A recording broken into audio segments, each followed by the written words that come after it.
বিষয়ে একটা এই ধরনের বিষয় আগে কখনো দেখা যায়নি।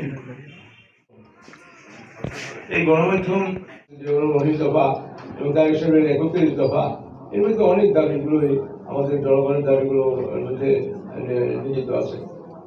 তো দীর্ঘ পার্লামেন্ট করার ব্যাপারে আমাদের বিরোধিত হয়েছে। আমাদের দেখা যায় 70 অনুচ্ছেদ সম্বন্ধে পার্লামেন্ট সংবিধানের সবচেয়ে বেশি আলোচনা ছিল যে এমপিদের ফ্রিডম নেই, সেইটা এমপিদের ফ্রিডমের ব্যবস্থা করা হয়েছে। আমাদের 116 সংবিধানের যে পৃথক বিচারালয়, এই বিষয়ে অনেকেই কথা বলেছেন, অনেকেই চিন্তা করেছেন, কিন্তু আসলে কেউই করেন নাই। ক্ষমতা দেওয়ার পর বিচারকদের ব্যবহার করা এটা একটা খারাপ ব্যাপার হয়েছে এবং ডেমোক্রেসি সরকারের সমস্যা এবং বাধা হয়েছিল। এবং সেটা আপনারা দেখেছেন যে আমাদের আজকে তত্ত্বাবধায়ক সরকার বাতিল করার কারণে আজকে খায়রুল বাশার এখন জেলখানা আছে প্রধান বিচারপতি। আমার প্রধান বিচারপতি সিনহাকে জোর করে বিদেশে পাঠিয়ে দেওয়া হয়েছে।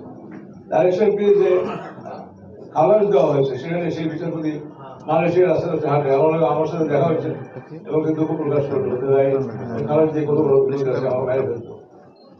তো এইভাবে বিচার ব্যবস্থাকে তারা হাতে নিয়ে তারা ব্যবহার করেছেন, অথচ বারবারই পৃথক বিচার